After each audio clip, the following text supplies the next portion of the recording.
Found my sister, she was a mess. Covered in blood, skin rotting off her bones in patches. Turns out this city had birthed a new serial killer, and my sister Mia was the only one who actually managed to crawl away from him alive. The cops were all over me. The killer is definitely coming back to finish the job, they warned. You need to stay glued to her side 24/7. I looked at the detective and asked, how many bodies has this psycho dropped? 9. I let out a cold laugh. 9? And you call that a serial killer? Compared to my track record, that number is a rookie stat. It wouldn't even cover the interest on my ledger. I rushed to the ICU. Mia was still fighting for her life. A few plainclothes detectives were huddled outside, looking grim. When they heard the next of kin was here, the lead investigator walked over to debrief me. But the moment he looked at my face, he froze. Jax, the hell are you doing here? I didn't expect to run into Miller. We were classmates back in the day, before life took us down very different roads. While I was making a name for myself in the gray zones of the underground, Miller, fresh out of the academy, had his eyes on me. He'd been trying to pin a felony on me for years. If that doesn't make us mortal enemies, I don't know what does. I glanced toward the ICU doors. I'm visiting my sister, obviously. Miller's eyes widened. The girl in there, she's your sister? He took a few seconds to process the absurdity of it, but duty called. He sighed and gave me the rundown. The guy who did this to Mia is a high IQ sociopath with antisocial personality disorder. We're throwing everything we have at the manhunt. Since your sister is the only survivor,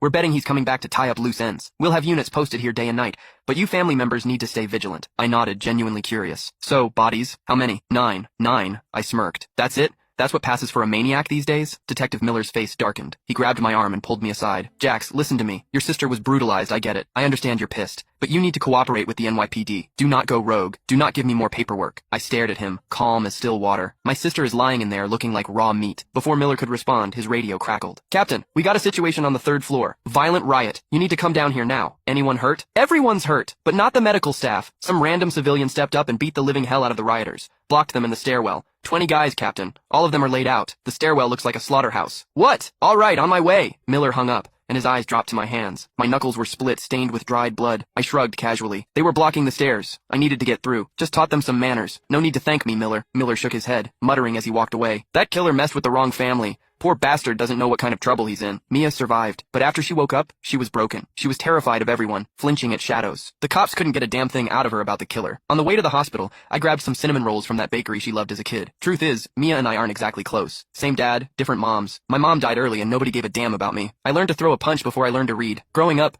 Mia mostly saw me covered in blood after back alley brawls. She's always been terrified of me. Later, my old man and her mom died in a car wreck. Just like that, I became the only family she had left in this godforsaken world. Mia is weird. She's scared of me, but she always wants to see me. Before this happened, she'd call me, timid voice shaking, asking when I'd be done with work so I could come home for dinner. She'd say she learned new recipes. She didn't know I just didn't want to see her. Until now. Ding. The hospital elevator doors slid open, snapping me back to reality. A guy in a black hoodie and a low baseball cap brushed past me, heading out as I walked in. In that split second, the hairs on my neck stood up.